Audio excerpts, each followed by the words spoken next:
Асеке, сен әйеліңе гүл сыйлайсың ба? Әрине. Қалай кездесуге шақырасың ба? Енді күнде болмайды, бірақ мысалы сен жаңа гүл сыйлауды, сыйлаймын дейсің ба, сен өзіңді гүл сыйлауға міндеттімін деп санайсың ба? Ол менің міндет дейсің ба, или болмаса қарапайым шын жүректен оны істейсің ба? Шын жүректен істеймін әрине. Міндет ретінде емес. Міндет ретінде емес. Енді бұл міндет екенін білем. Бір жағынан міндет, бірақ міндет ретінде істемеймін дейсің ба? Бірақ менің енді әрқашан әрқилы болып қалды енді. Кейбір кезде мысалы настроение болмаған кезде бірақ енді сүйетін болсаң, мен мысалы өзімнің әйелімді сүйгендіктен қолынан келген істейсің дейсің ғой. Қолынан келгенді, мүмкіншілік болған кезде әрқашан да істеп тұрамын осындай нәрсе. Адамдар кей кезде енді алдыңғы балдарына қақтық жайлы айттық қой. Ұрысқан кезде мен саған бүйттім ғой, сөйттім ғой деп міндетсінеді да. Міндетсіну деген сөз бар да, енді міндетсінеді. Міндетсінбеш маған, сен сағатыңа мә сағатың, наш телефон сыйлап бердің деп. Сондықтан не үшін сұрағаным, енді бүгінгі біздің тақырыбымыз міндеттемелер жайлы да, қарым-қатынастағы. Енді толық тақырыбымыз біздің некеге дайындық жайлы ғой. Әрине алдында сөз сөйлеу жайлы айттық, тақырыпты кейін қақтығыс жайлы, кешірім жайлы енді. Оның бәрі маңызды ғой. Адамдар ренжу, оның үйленер алдында біліп үйренген жақсы ғой. Ал жанұя болған кезде оның бәрі қиын жағдайын бәрін бірге өтуге оңайырақ болады да.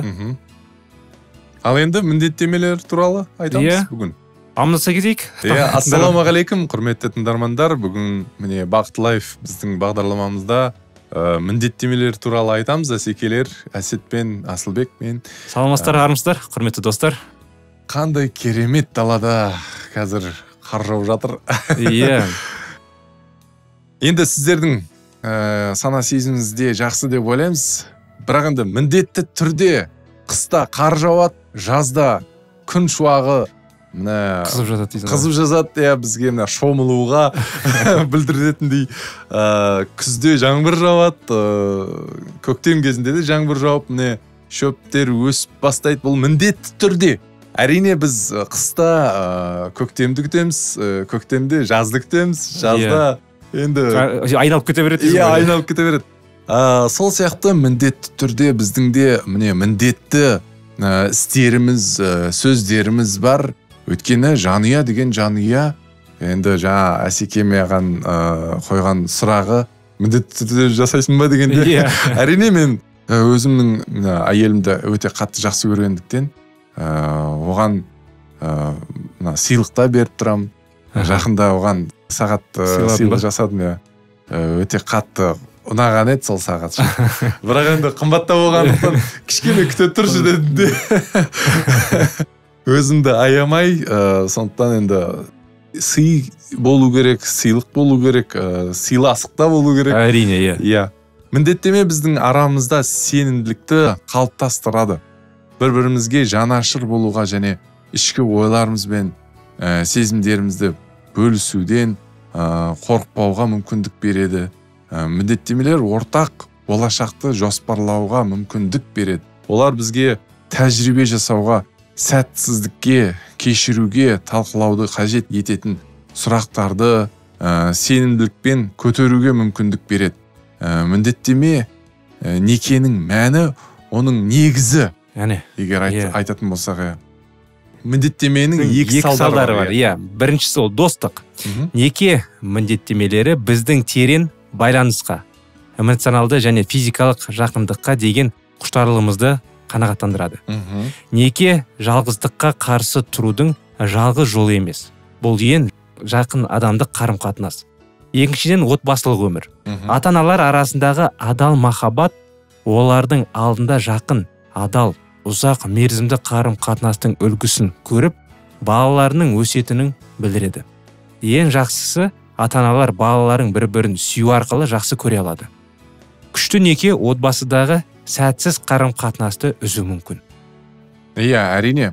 Некеде егер отбасылық өмірінде бір-бір сыйластық болмаса, егер ата-аналары бір-бірін сүйетін болса, әрине балалар өздерін жақсы сезінеді. Сондықтан өзара тең серіктестік құру керек. Өйткені егер мысалы бізде қазақтарда мына үйдің басшысы кім деп сұрайды ғой. Үйдің басшысы, үйдің еркегі бар ма дегендей. Үйдің басшысы кім деп сұраған кезде әрине ер адам туралы сұрайды. Бірақ енді біз енді сенуші болғандықтан, Әсетжан екеуміз енді біз сенеміз. Құдайға сенгендіктен оның сөзін, оның мына киелі жазбаларды оқығандықтан біз көп нәрселерді енді бізге ашылды ғой. Әрине. Өйткені Алла тағала адамды жасаған кезде адам атаға мына жануарлардың аттарын қоюын мүмкіншілік берді ғой адам атаға. Әрине ер адам бұл рухани басшысы болып саналады ғой мына жанұяда.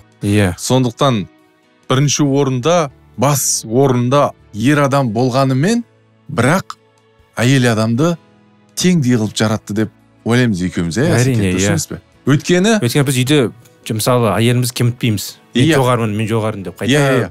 Мысалы біз енді Исаға сенуші болғанымыздан біз енді әке туралы айтамыз. Мысалы Құдай әке деп айтамыз, Иса туралы айтамыз, киелі рух туралы айтамыз.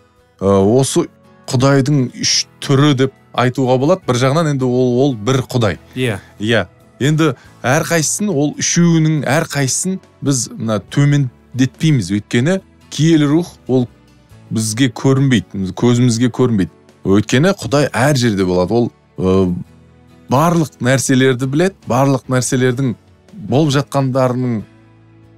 жатқандарына бәрін қолында екенін біз білеміз. Сондықтан ол киелі рух барлық нәрселерді жаратқаннан кейін әрине киелі рухты төмендетуге болмайды.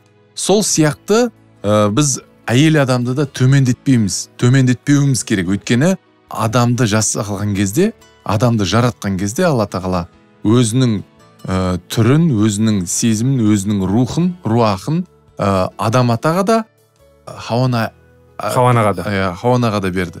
Сондықтан әрине жанұяда мына тең серіктестік құрылу керек.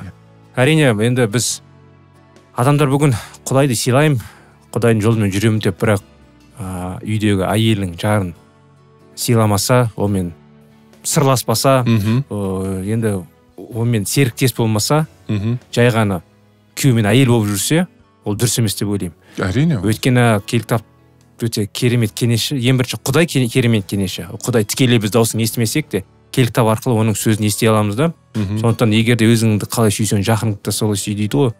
Өзіңе қалай қарым-қатынас жасағын қаласаң, басқалар сен солай қарым-қатынас жаса деп. Ал егер де сен Құдайды жақсы көремін, ойбай, мен Құдайға сенушімін деп, бірақ үйіңде сен мейірімділік жоқ болса, жаңағындай қылмыстарың басқа нәрсені көрсететін болса, онда сен алдаушы дейсің да.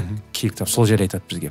Сонымен жаңағы тең серіктестік жайлы айта кетсек, ары қарай әрбір жұп мынаны анықтау керек. Кім не істеп жатыр? Кім нені шешеді?